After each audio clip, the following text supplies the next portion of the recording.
What if the man you were forced to marry had been carrying your family's darkest secret all along? What if the one you feared the most turned out to be the only one who ever truly protected you? Stick around, because you won't believe how this quiet, unwanted marriage changes everything.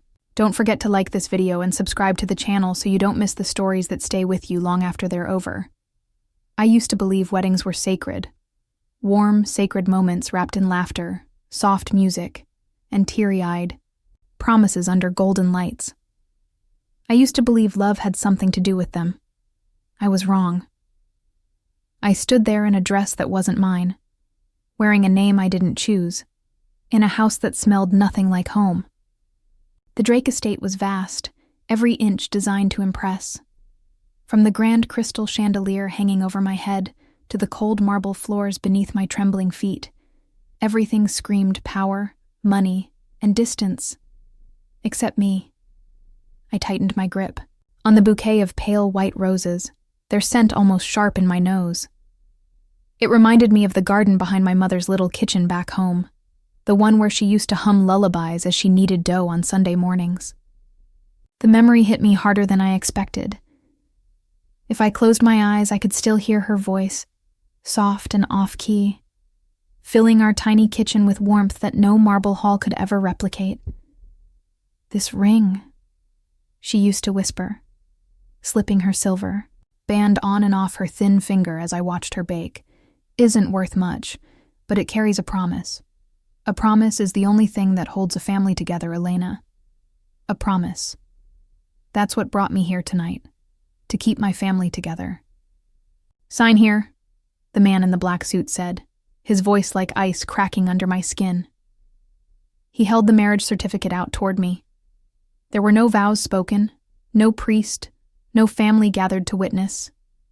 Just papers, just signatures, just a business transaction. I could feel Alexander Drake's presence before I saw him. He didn't walk in. He entered like a storm held barely in check. Sharp jawline, tailored black suit, eyes cold as winter steel. He didn't look at me. He didn't smile. He didn't even acknowledge I was breathing the same air. I swallowed hard, forcing my hand to stay steady as I took the pen. My signature came out smaller than I intended, like it was trying to disappear on the page. And then, his turn. Alexander stepped forward without hesitation. No pause, no glance in my direction. His signature landed on the paper with brutal precision. One stroke. Done. "Congratulations," the man in the black suit muttered as he collected the documents. The word felt like a cruel joke. No champagne, no applause, no kiss, just silence. By the time I found the courage to look up, Alexander was already walking away, leaving me standing alone beneath the two bright lights, feeling like a guest at my own execution. Hours later, though time had blurred into something meaningless, I was shown to what they called the bridal suite. It was beautiful, I guess. Soft ivory walls, high windows, linens that probably cost more than my family's entire house. But it felt cold. Too perfect. Too silent. I sat on the edge of the bed, unsure whether I was supposed to wait for him, or if I had been dismissed already. That's when I noticed it. A small wooden box on the nightstand, simple, unpolished. Out of place in a room like this. I reached for it, my fingers trembling slightly as I lifted the lid. Inside, nestled on a strip of velvet, was my mother's silver ring. I gasped softly, my hand flying to my chest. I hadn't seen it in weeks, since the day she'd fallen ill and we'd rushed her to the hospital. I thought it had been lost somewhere between doctors and hospital beds. Yet here it was, as if it had been waiting for me all along, and next to it, a folded letter. The handwriting made my breath hitch. I would recognize those loops and curves anywhere, my mother's hand. But it wasn't addressed to me. It was addressed to Alexander Drake. My throat tightened. I stared at the name for what felt like an eternity. A letter from my mother. To him? When?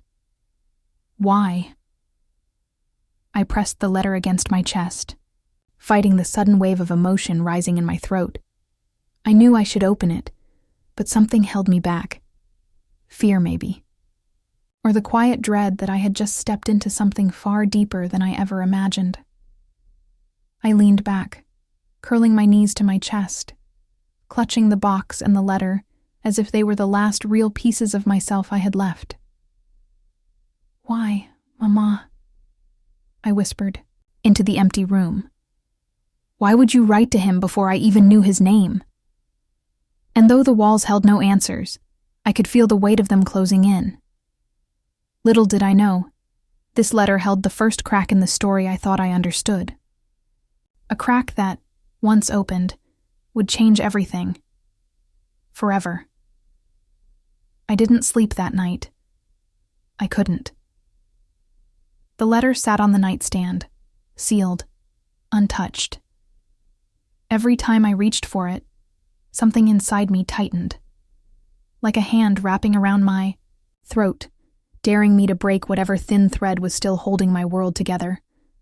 By morning, the suite felt colder than ever. My dress had wrinkled where I'd curled up on the bed, but I didn't care.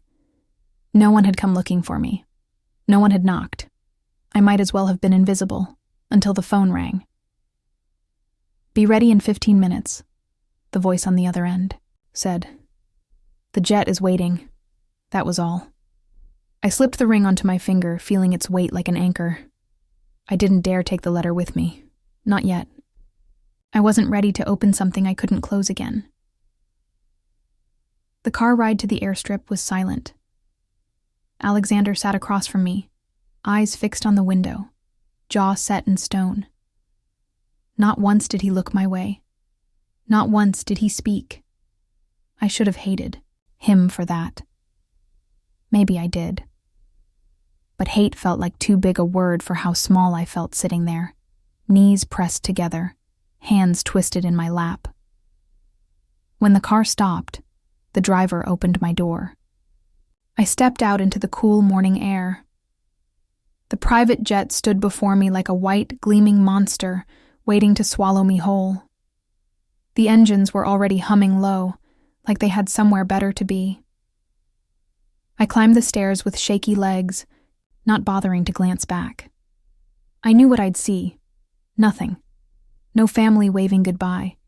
No one to tell me I was making the right choice. Alexander followed, his footsteps measured and steady. He didn't hesitate. The door sealed shut behind us, with a hiss that felt like the end of something I couldn't name. The cabin was quiet, luxurious, yes, but quiet in a way that pressed against my skin, making it hard to breathe. He took the seat across from me, pulling out his phone like I wasn't there.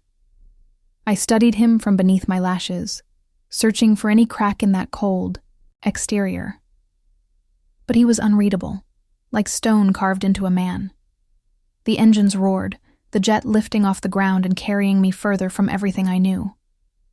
I stared out the window, blinking back tears that refused to fall. I didn't want him to see me cry. Not him. Not now. But then I noticed something. Something small, but so wildly out of place that it made me forget how to breathe. On the side table beside my seat, a small folded receipt. I shouldn't have looked, but I did. And there it was, clear as day. St. Jude's Medical Center, paid in full, 3 months ago. My breath caught in my throat. That was my mother's hospital. Her treatments had started, exactly 3 months ago. I remembered standing outside the billing office, my father pale as paper, whispering we couldn't afford it, that we'd have to find another way. But here it was, paid. Before I even knew Alexander Drake's name, I looked up slowly, heart pounding so hard I thought it might crack my ribs. He wasn't looking at me. He hadn't moved. His jaw twitched. Just once. But otherwise, he was as still as ever. I wanted to ask him why. I wanted to demand answers, but the words stuck to the roof of my mouth like they didn't belong to me anymore. Instead, I whispered the only thing I could manage. You paid for her. His eyes flicked toward mine for the first time all morning. I did. 2 words. No explanation. No apology. And yet, something shifted. Something small, almost invisible. I watched him as he leaned back in his seat, closing. His eyes like this conversation was nothing more than a chore, but I saw the way his hands curled slightly into fists on the armrest. Tight. Controlled. Why? I whispered again, needing something more. Anything. He didn't open his eyes. His voice was low, rough like sandpaper against my skin. Because no one else would. I pressed my lips together to keep them from trembling. Because no one else would. Not because he cared. Not because of me, but because it needed to be done. I turned my face back to the window, letting the quiet swallow me whole. But somewhere deep inside, something warm and terrifying began to stir. Not trust. Not yet. But the smallest crack in the wall I'd built, around my heart. And I hated him for that more than anything. The penthouse in Los Angeles was quiet. Not the kind of quiet that soothes you after a long journey, but the kind that crawls beneath your skin and makes you second-guess every breath. The elevator doors slid open directly into the living room. Glass walls stretched floor to ceiling, showing a city lit up like 1,000 little lies. I'd never seen anything so vast, so empty. "This is home," Alexander said flatly, walking past me without a glance. Home. He disappeared into another room, leaving me standing by the window with nothing but my reflection and the weight of the unspoken pressing on my chest. I should have followed him. I should have asked him what this marriage was supposed to be. But my fingers twitched with a different pull. The letter. I had tucked it into my bag before we left New York. I had carried it all the way across the country like a stone in my pocket, afraid to open it, more afraid not to. I pulled it out now, sitting down at the small writing desk in the corner, my heart hammering louder than the city outside. My mother's handwriting. My mother's secret, addressed to him. I broke the seal with trembling fingers. To Alexander Drake. If you are reading this, then I trust you have kept your word. I swallowed hard, my eyes racing ahead, needing answers more than air. You once told me you would never speak of what happened all those years ago. I have lived every day hoping you would hold to that promise. I'm writing to thank you for carrying a burden that was never yours to carry, and to ask you one more favor. I pressed my palm to the page, afraid it might vanish if I blinked. My daughter does not know what her father did. She believes he is a good man, and perhaps once he was. But we both know the truth of what nearly happened, how close he came to losing everything, and how you stood in the fire for him. My throat tightened. I didn't understand. What had my father done? Elena is innocent in all of this. She doesn't deserve to pay for the sins of those who came before her. If you must take her hand, please be kind. She is nothing like us. My breath caught. Nothing like us. Tears blurred the ink as I read the last line. Give her the life I could not. That's all I ask. Mary Carter. I folded the letter with shaking hands, pressing it to my chest as the truth crashed into me, louder than any vow I had spoken. This marriage, this deal. It wasn't just about saving our family from debt. It was about something older, deeper. It was about my father's mistake, a mistake Alexander had carried in silence, never asking for repayment, never seeking revenge. And yet here I was. His repayment. I stood on trembling legs, clutching the letter like it was the only thing tethering me to the ground. I found him in the study, standing by the window, one hand in his pocket, the other holding a glass of something dark and burning. He didn't turn when I entered. He didn't have to. "How long have you known my family?" I asked softly, my voice cracking like glass. His shoulders tensed, but he didn't answer. I stepped closer, my heart pounding louder than my words. "Why didn't you tell me?"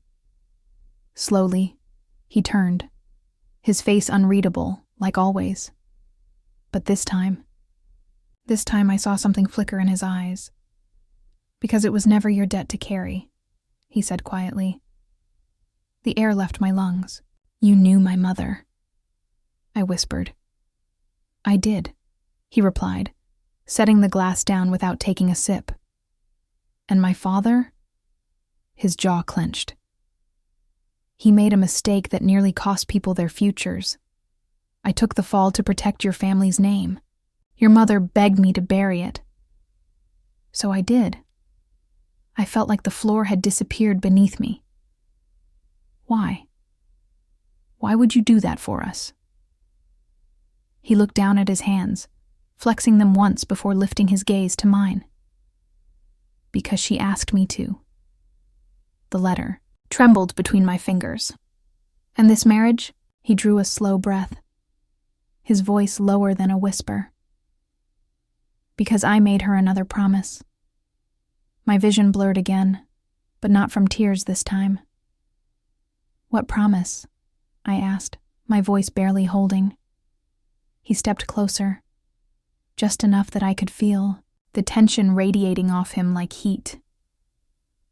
"That I would never let you carry the weight of what he did," he whispered. "Even if it meant carrying you into a life you never asked for." I couldn't move, couldn't speak.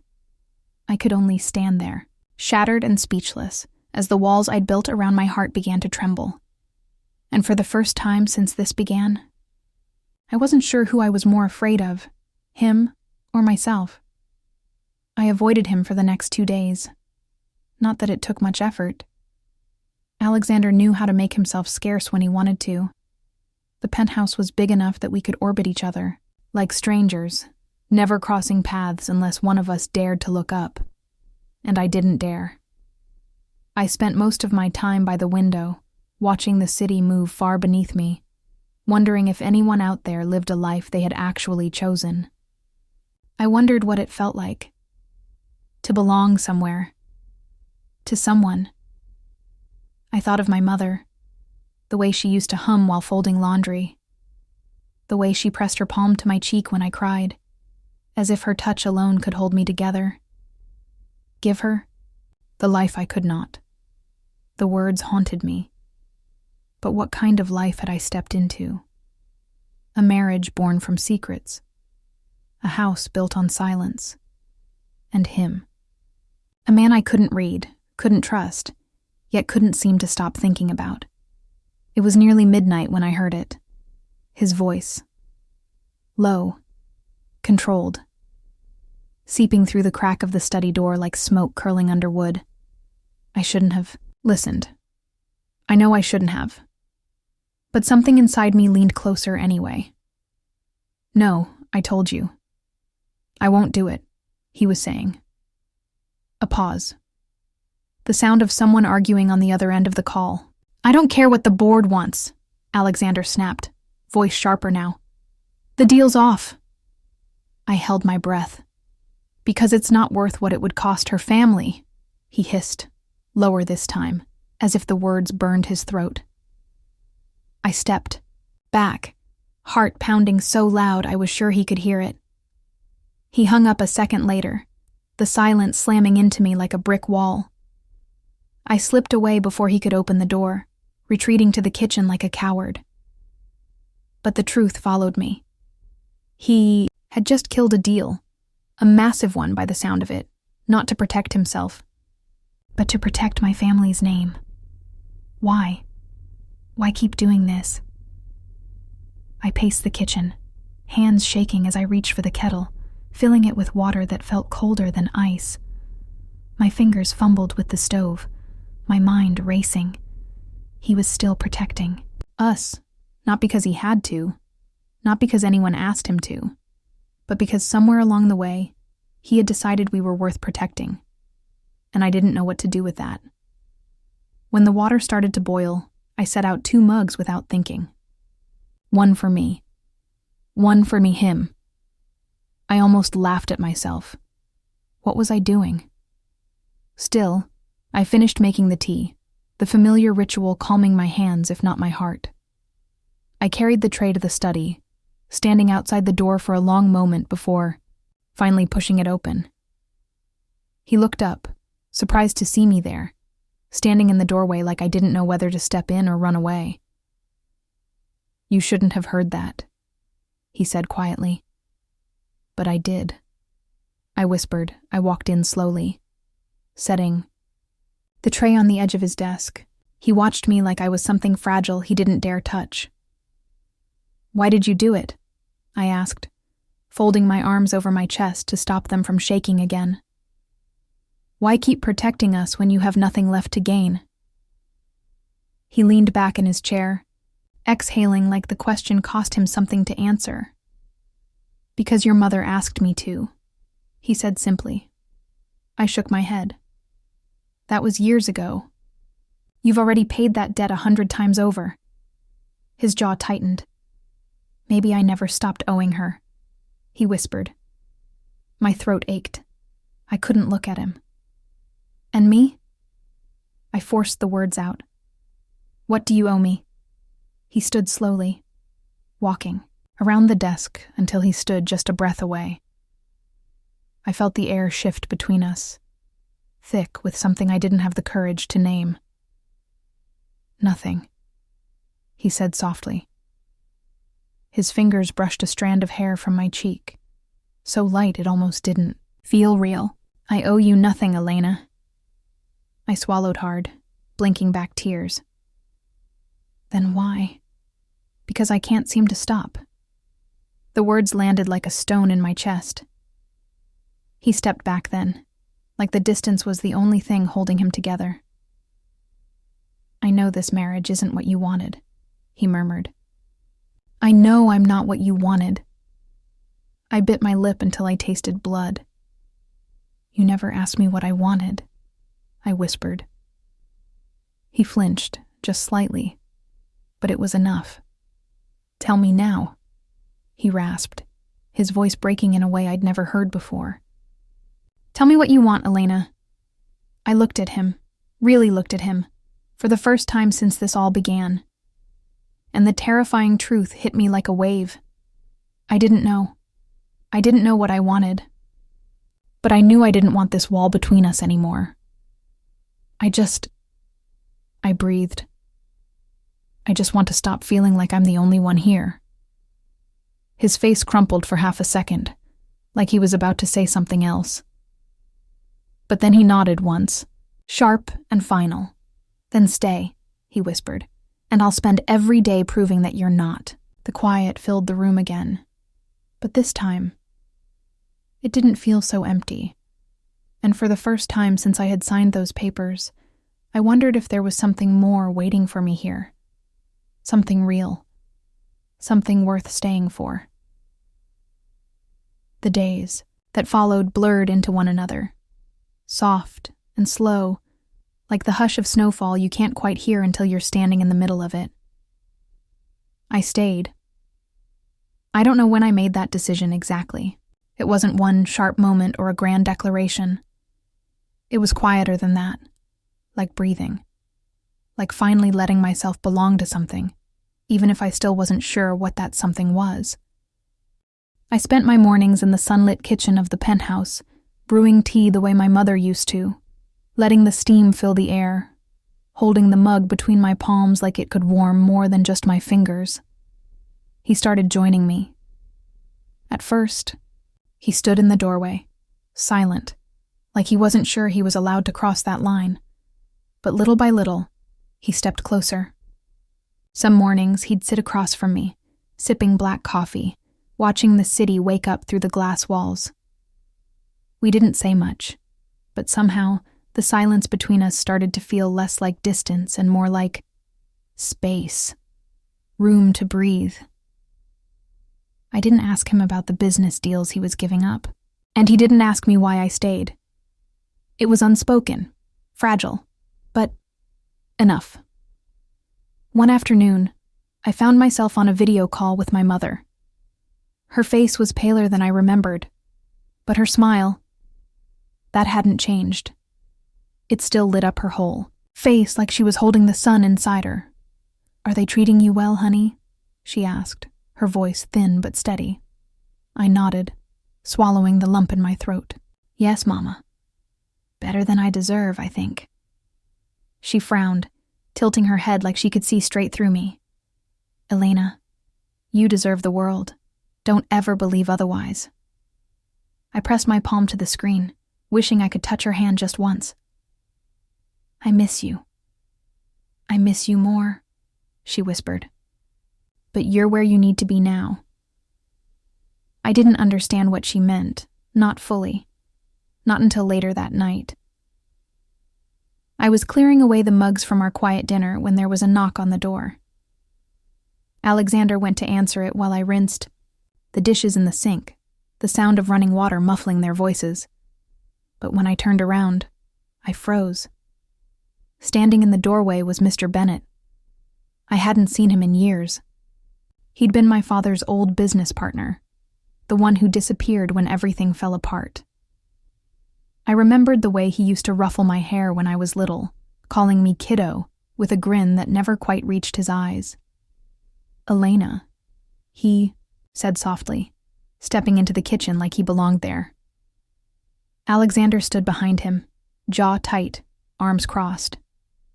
"What are you doing here?" I asked, setting the mug down with shaking hands. Mr. Bennett smiled sadly, pulling a worn envelope from his coat pocket. "I came to tell you the truth," he whispered.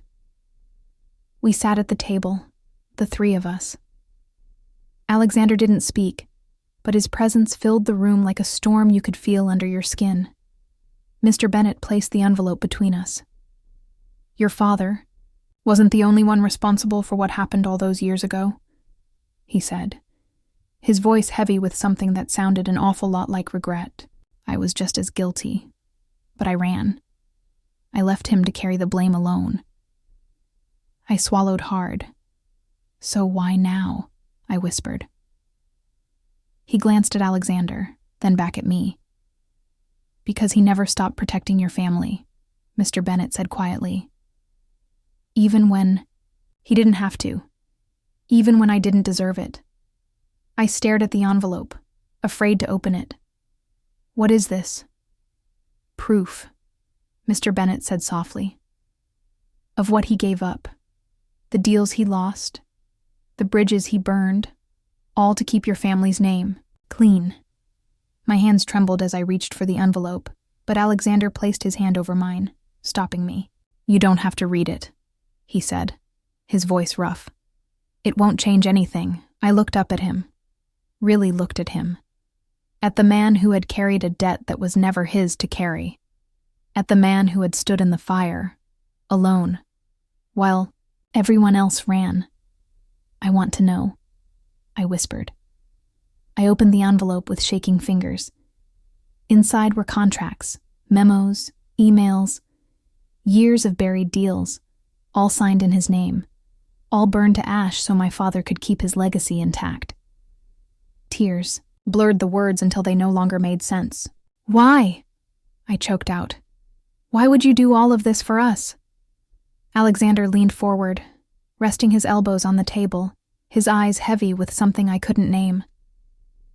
"Because I couldn't watch your family fall," he whispered.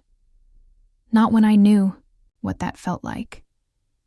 Mr. Bennett stood slowly, slipping his hands into his pockets.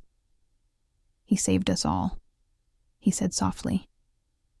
And I let him. He left without another word, leaving me sitting there with the weight of it all pressing down on my chest. Later that night, I found Alexander in the kitchen, standing by the stove, staring at the kettle like he didn't know what to do with. Yet I stepped behind him, resting my hand lightly on his back. "You could have told me," I whispered. He didn't turn. "I didn't want you to feel like you owed me anything." I swallowed hard. "But I do," I said softly. "Not because of what you did for them, but because you never asked me to repay it." He turned then, slowly, his eyes searching mine like he was afraid of what he might find. "You don't owe me anything, Elena," he whispered. "Not a thing." I reached for the kettle, pouring 2 cups of tea, my hand steady for the first time in days. "Then maybe," I said quietly, sliding a cup toward him, "we can stop keeping score." And for the first time, he smiled. It wasn't much, barely a flicker, but it was real. And for the first time, so was I. There's a strange kind of peace that comes when you finally stop running from the truth. I let myself settle into that peace for a little while.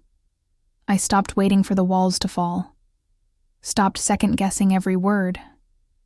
I even started sleeping a little better, curled on the couch with a blanket too big for me, watching old movies with the sound barely audible. Alexander would sit in the chair nearby sometimes. Not too close. Not too far. It wasn't love. Not yet. But it was something steady.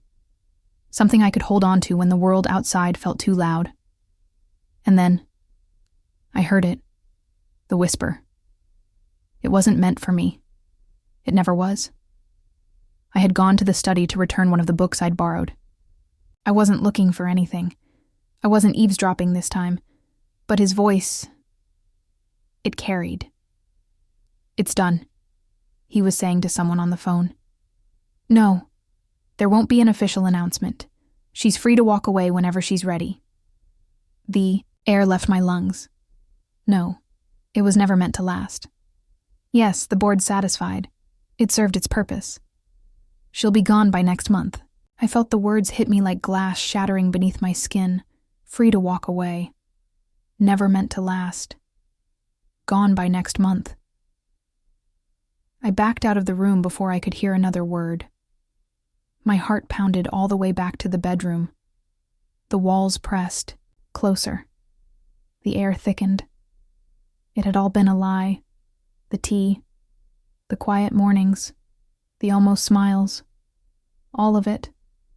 Just a waiting game until I let myself go. I packed in less than 5 minutes. I didn't own much here. Just a few dresses, a worn book, or 2. And the letter I hadn't stopped reading since the day we arrived. I slid it into my bag along with the silver ring. My mother's words echoed in my head like a cruel joke. Give her the life I could not. I guess this was it. The life I'd never asked for. A transaction with an expiration date. I left the key on the nightstand. The city was colder than I remembered. When I stepped outside, I didn't know where I was going. I just knew I couldn't stay. I walked until my legs ached, until my lungs burned. I kept my head down, clutching my bag to my chest like it could keep me together. I ended up at the small private terminal where his jet had first brought me here. It felt like a lifetime ago. I stood at the edge of the runway, staring at the empty stretch of concrete, wondering what the hell I had been thinking all this time. I should have known better. I should have never hoped for more. You're not leaving like this. His voice cut through the night like a blade. I turned slowly, tears blurring my vision. Why not? I whispered, my voice breaking. It's what you planned all along, isn't it? He took a step closer, his face carved in something more than stone. Something that looked a lot like fear. Elena, I heard you. I choked out. I heard you say I was free to walk away, that it was never meant to last. That I'd be gone by next month. He flinched like I'd slapped him. It's not what you think, he rasped, stepping closer. Don't lie to me.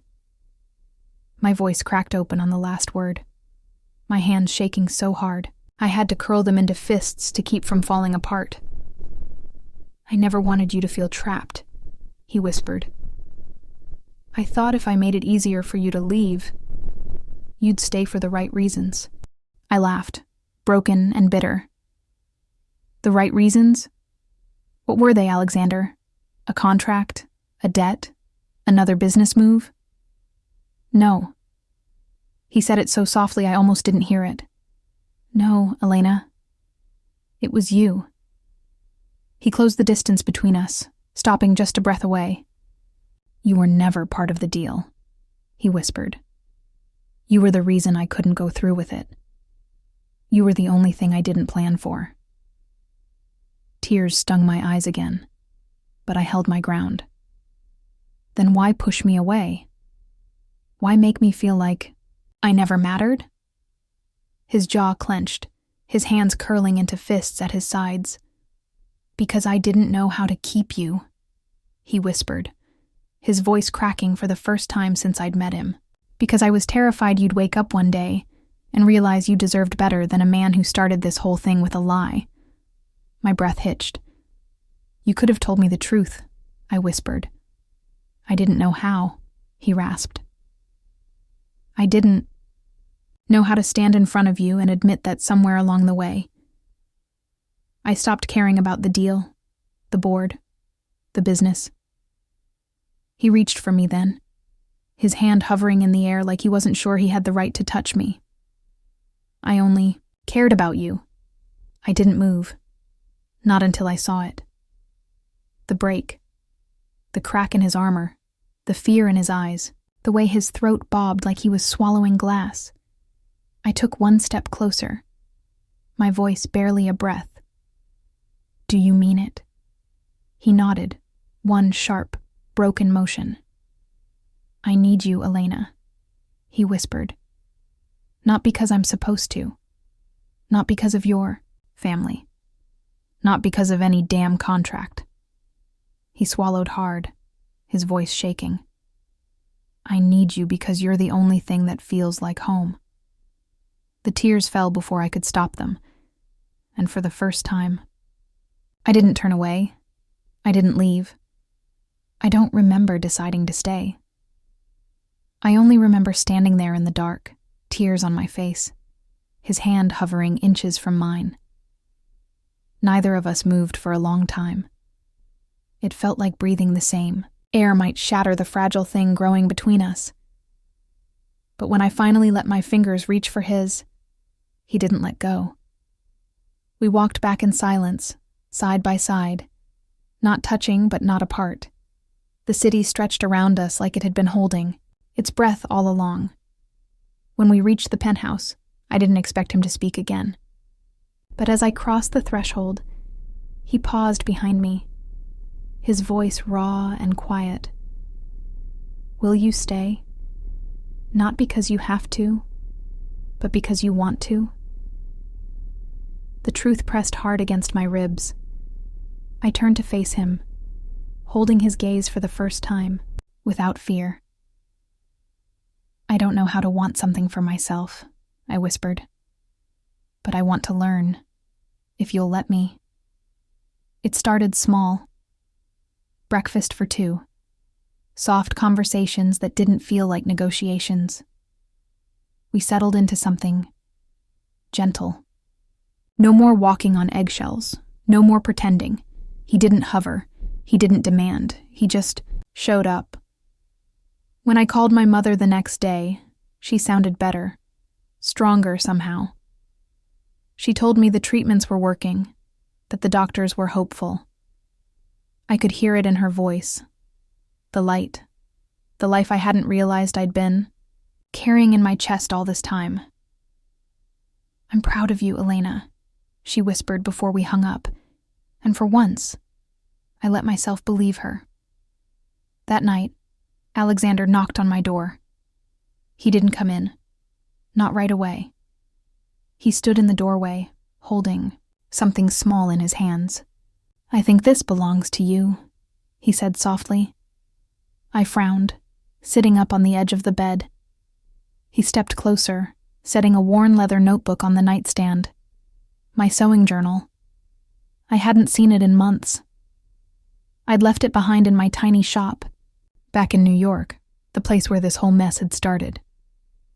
"I had someone pack up your things," he said quietly.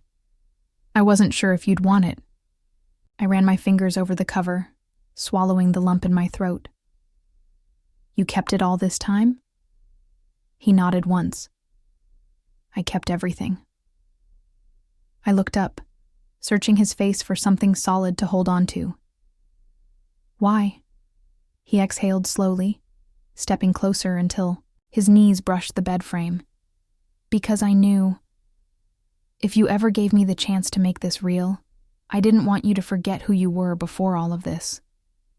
The words hit me like a soft punch to the chest. I opened the journal with shaking hands. Tucked inside the front cover was a scrap of fabric, soft ivory silk, the same material I'd used for the wedding dress I never finished. My breath caught. "You saved this?" He nodded again, sitting on the edge of the bed, careful not to touch me. "I didn't know what to do with it," he admitted, "but I couldn't let it go. Neither could I." I closed the journal, clutching it to my chest like it held all the broken pieces of me I'd left behind. "Do you want to know the truth?" I whispered, my voice barely audible. He nodded, eyes never leaving mine. "The night we met when you walked into my shop, I knew who you were. I knew you were trouble. I knew you'd ruin me."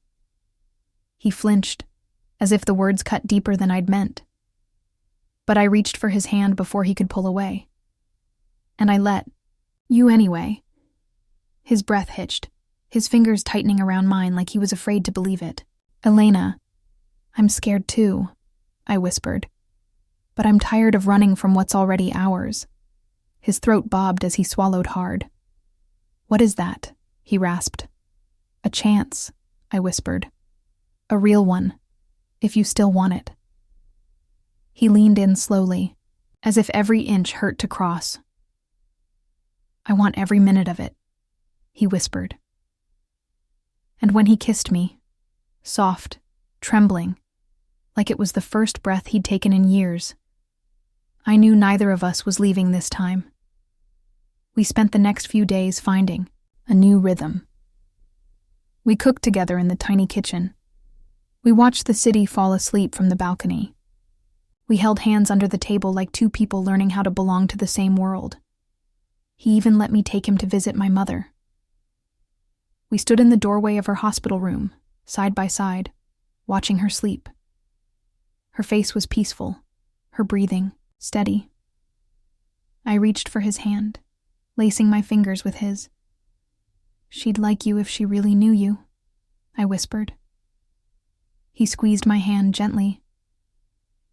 "I already owe her more than I can repay," he said softly. "So do I replied. He turned to face me then, brushing a strand of hair behind my ear. "Elena, I meant what I said. I don't want this to end." I swallowed hard, blinking back tears I didn't even realize were there. "Then let's start again," I whispered. "No contracts, no debts, just us." He nodded, leaning in to press his forehead to mine. Just us. And for the first time, it felt like enough. The first time I called it home. I didn't mean to. It slipped out quietly, one soft word at the end of a long, ordinary sentence. "I'll be back in a minute. I just left my bag at home." Alexander froze in the hallway, his jacket half on, half off. His eyes lifted slowly toward me like he wasn't sure he'd heard me right. Home. The word hung between us, fragile and weightless. For a moment I almost wanted to take it back, but instead, I let it settle. And his smile, small, honest, almost boyish, was worth every ounce of fear it took to say it. We moved slower after that. No grand promises, no rushed declarations. Just small, steady moments that stitched themselves into something I hadn't known I could have. Belonging. He started joining me in the kitchen every morning without waiting for an invitation.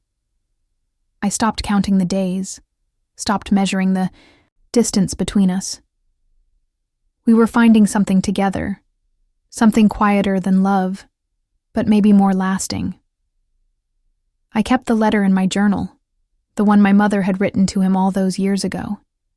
Sometimes I'd read it again, tracing her words with my fingertips, remembering who I was before all of this started. One morning, I slipped the letter back into its envelope and placed it in a wooden box beside the kettle.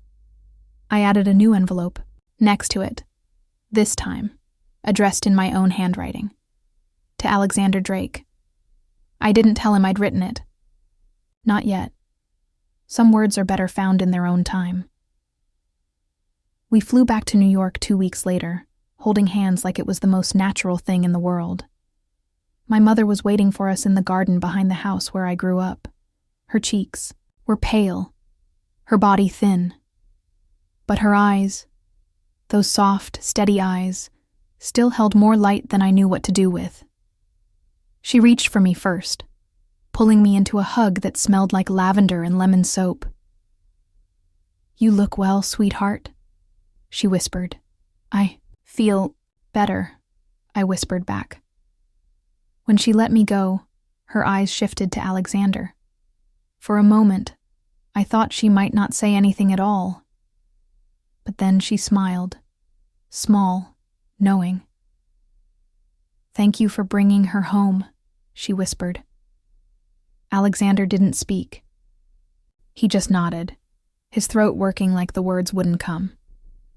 I reached for his hand again, lacing my fingers with his. "We're staying," I told her. "Not just visiting. Not this time." Her lips trembled, but her smile didn't falter. "I always knew you'd find your way back," she whispered. That night, we sat together in the kitchen, me, Alexander, and my mother. The house smelled like chamomile tea and old wood, like the past wrapping its arms around the present. Alexander rolled up his sleeves, helping me dry the dishes while my mother watched us from her chair, humming softly under her breath. It was the same song she used to sing when I was a child, the same off-key lullaby that had once filled our little kitchen with more warmth than I'd known how to hold, and suddenly, I wasn't scared anymore. Later, after she'd gone to bed, I found Alexander standing by the window, staring out at the dark stretch of the backyard. I walked up behind him, wrapping my arms around his waist. "You're quiet tonight," I whispered. He turned slowly, his arms circling me like he was afraid I might slip through his fingers. "I don't deserve this," he whispered. I pressed my cheek to his chest, listening to the steady rhythm of his heart. "None of us do," I whispered back, "but we get to have it anyway." He held me tighter, his voice cracking softly.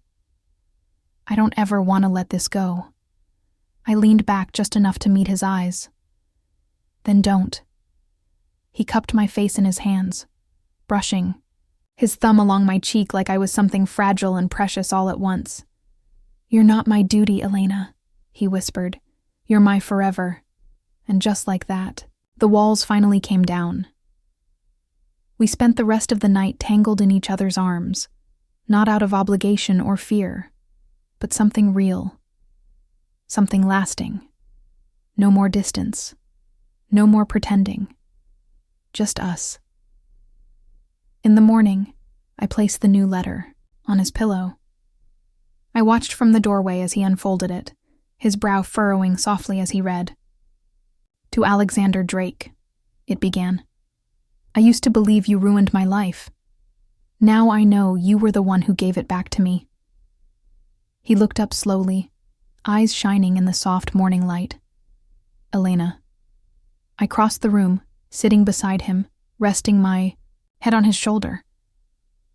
"No more running," I whispered. "No more debts. No more pretending." He pulled me closer, kissing the top of my head like a vow. "No more anything," he whispered back. "Just us. Always." And as the morning sun spilled through the window, warming the quiet little world we'd built together, I finally believed him. Forever. Thank you so much for watching. If this story touched your heart, don't forget to give it a thumbs up and share it with someone who believes in second chances. And if you'd like to hear more stories like this, stories of love, redemption, and the quiet moments that change everything, make sure to subscribe and turn on notifications so you never miss what's coming next. See you in the next one.